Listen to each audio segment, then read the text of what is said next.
So today, former President Donald Trump is back on the trail in battleground Pennsylvania, fresh off his massive rally in Butler with Elon Musk, who's reportedly planning more appearances with the campaign. Pittsburgh-based columnist and Washington Examiner national political reporter Salena Zito spoke to Musk at the rally over the weekend about the stakes of this year's election. She joins us now with what she learned. Salena, you've been on top of this. You predicted the Trump rise back in 2016. I know Elon is registering people to vote in PA. What is the race looking like right now there? So the race has been tight, obviously, if you look at the polling, but I think I would still give the edge to former President Trump in that he is making appearances along with Ohio Senator J.D. Vance in the areas that are most important, right? A lot of people focus on Pittsburgh and Philly and Pittsburgh, but honestly, the race is run in places like Cambria County and in Scranton and in Luzerne County and Erie and Northampton. And that's where you have physically seen them nonstop. And those are the counties that are going to decide this race. Pennsylvania has moved rightward, and I don't think a lot of people have known that incremental change. So Musk said this in an interview. He said that he recognizes that the people here in Butler and in places all across the country not located in the center of power and wealth are the ones most concerned about protecting and preserving both free speech and the Second Amendment. And I guess my question is, when you look at in the race right now, according to our Fox News polling, Harris is at 50% and Donald Trump is at 48%, but that's in the margin of error. So it's a dead heat right now. I'm curious, what is the number one issue for people in the state that you're hearing?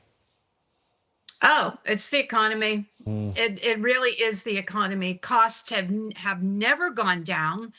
Yes, inflation has gone down, but those costs that peaked at 9% are still there. They never moved, and they've still moved up incrementally at 2%, 3% since that high water mark.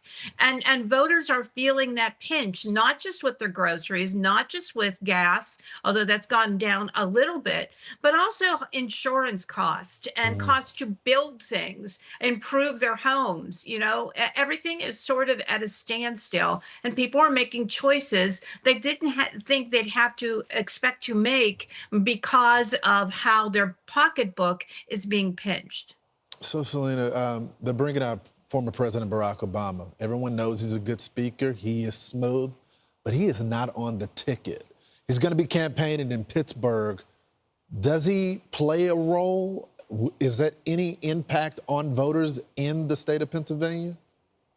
So Barack Obama is coming back to a state that has changed wildly since he won first in 2008 and then in 2012. People tend to forget that he earned 300,000 less Pennsylvania voters in that second election cycle. And you know, what is interesting to me about the Obama event in Pittsburgh is that it is very much like the events that Harris has held. Nobody knows where it's going to be. It's invite only, so you're not able to measure enthusiasm.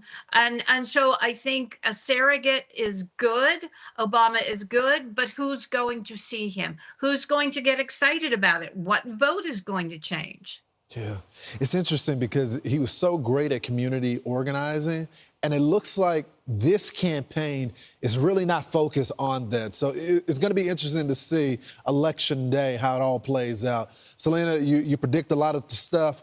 We'll be looking forward to your final prediction. Thank you so much for joining us this morning. I'm Steve Ducey. I'm Brian Kilmeade. And I'm Ainsley Earhart. And click here to subscribe to the Fox News YouTube page to catch our hottest interviews and most compelling analysis.